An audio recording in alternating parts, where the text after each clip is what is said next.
Good morning, children. Children, today we will study a new chapter, that is fabric from fiber.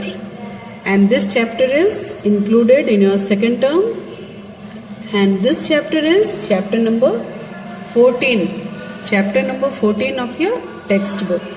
So children, in this chapter, that is fabric from fibers, we already studied this lesson in class 6. And in that we had discussed that the importance and role of clothes in our daily life. What are the importance of clothes in our daily life? We know, children, very well that they not only protect us from heat and cold, but also it makes us look nice and decent. So we have also learnt that clothes are made from different kinds of fibers, and these fibers are obtained either from plants or from animals. We also use synthetic fibers. You know very well what are synthetic fibers? The fibers which is man-made, isn't it? The fiber which is man-made and are manufactured in factories, they are known as synthetic fibers. Now one activity is given in your books, children. See here, an activity is given, that is activity 1. Here what you have to do, you have to write the names of some fibers which is obtained from plants and animals, and you also have to find out the samples. Okay, so write down the names of some fibers which is obtained from plants and animals, and you have also to obtain the sample. Now we will know about animal fibers. We will know about animal fibers. Animal fibers. So what are animal fibers? Some fibers that we obtain from animals, they are known as animal fibers. Like you can say wool, silk, all these are well known animal fibers. Wool, then silk, and we will study in details about wool and silk, how these animal fibers are obtained from animals. Now first of all, wool. Children, you know that wool is obtained from the body of some animals, that is body coat of some animals that have fine soft hair which is close to their skin, and this body coat of fine soft hair skin is called fleece. So wool is obtained from fleece. Wool is obtained from fleece of what? Of sheep, goat, yak, camel, etc. So what is fleece? It is actually the hair of these animals. It is actually the hair of these animals. Like sheep, goat, yak, camel, all these are the examples of such animals from which the fleece is obtained. Now, skin of the sheep has two types of fibers, the coarse beard hair and the fine soft hair which is close to the skin. The fine hair provides the fibers for making wool. The fine hair provides the fibers for making wool. Now, for this, sheep are reared. They are reared in many parts of country. In many parts of our country, sheep are reared. For what? In order to obtain wool, the sheep are reared. Now, the fur on the body of camel is also used as wool. Okay, along with sheep, the fur which is present on the body coat of camels, they are also used for making wool. Now, processing of fibers into wool involves following steps. So, what are the steps which is involved in processing of the fibers into wool? Now, the first one is that the very first one is shearing. Processing are done in number of steps, and the very first step is what? Shearing. So what is shearing? The process of removal of fleece along with a thin layer of skin from the body of sheep. It is known as shearing. So once again, let me repeat. What is the process of shearing? The process of removal of fleece along with a thin layer of skin from the body of sheep. It is known as shearing. Now the second one is scouring. What is scouring? So, you know children that dust, all these things are present along with the skin or along with the hair. So the process of washing of sheared skin with hair in tanks is called scouring. So what is scouring?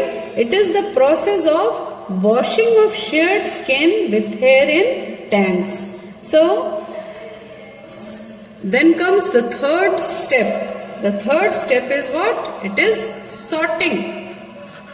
From the name only it is clear, that is to separate separate the hair of different texture. It is known as sorting. So separation of hair of different texture is called sorting. Now the third one is, after sorting, dyeing is done. It is also clear to you that what is dyeing? It is the process of coloring, isn't it? Because the natural hair of sheep is either white, brown or black, and the raw fibers are therefore dyed in different colors as per our desire. Then the fifth one comes the spinning. Fifth point is, that is fifth step is spinning. So now fibers are straightened, combed and rolled into yarn. Okay. And the longer fibers are made into wool for sweaters. And the smaller fibers are spun and woven into woolen clothes. So let me repeat this process again. So what happens? Spinning is the process in which the raw and dyed fibers are twisted together to make threads, which is known as yarn. So what is actually the process of yarn? It is the fibers are straightened, then it is combed and rolled into yarn. And the longer fibers are made into wool for making sweaters and all these things, whereas the smaller fibers are spun and woven into woolen clothes. So, hope you have understood how the fleece is changed into wool by different process. The process involves such steps to convert fleece into wool. That is, first of all, shearing is done. Then the second one is scouring. Third one is sorting. Fourth is dyeing. And fifth and last one is the spinning. So, children, now we will move to the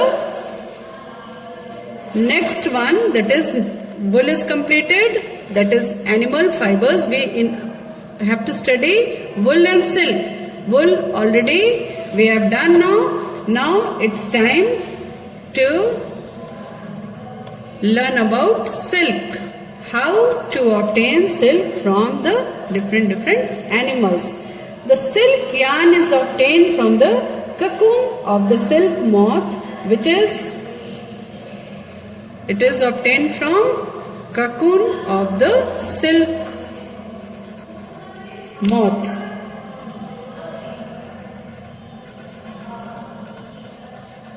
Now the different process to obtain, first of all we will know what is silk obtained from. Silk is obtained from silkworms, which feeds on the leaves of mulberry plant. Do you know what is mulberry plant? Mulberry plants. So, silk is obtained from the silkworm, which feeds on the leaves of mulberry plant. Mulberry plant, you can say in Hindi it is shahtoot. Okay. And the rearing of silkworm for obtaining silk is known as sericulture. So what is sericulture? The process of rearing of silkworm to obtain silk is known as sericulture. So different varieties of silk are obtained from different silkworms. So now we will learn about the process of obtaining silk from the silk moth. How to obtain silk from silkworm. So first of all, what is the process? First process is rearing of silkworm. So rearing of silkworm means what? Silk moth is how to obtain. In order to obtain silk, we have to first of all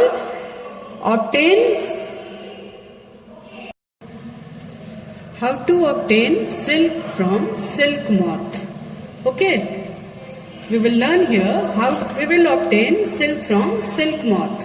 First, you see an activity is given in your book. Here you have to find out the names of different varieties of silk. As you know that there are different varieties of silk available in market. For example, Tasar silk is there, then Kosa silk, Bhagalpuri silk, all these are the different varieties of silk. You have to try to collect their samples. After collecting the samples, also try to compare their properties. The property, you have to compare their properties on the basis of their shyness, smoothness, strength and all these things. Okay. So this activity is given here, you have to do. Now, how to obtain silk from silk moth? The very first step is rearing of silkworm. First of all, we know what is the life history of silkworm. Okay. The life history of silk moth is, first of all, eggs are then converted into caterpillar, which is also known as larva. Clear? This is only silkworm. So don't get confused in all these. Okay? Silkworms. Then it changes into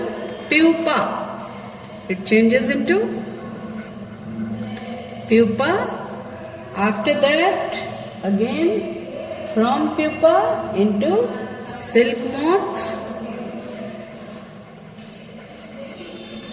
and finally into fibers. So this is the life history. Okay. Now we will know what are the different steps to obtain silk from silk moth. Now the first step is rearing of silkworm.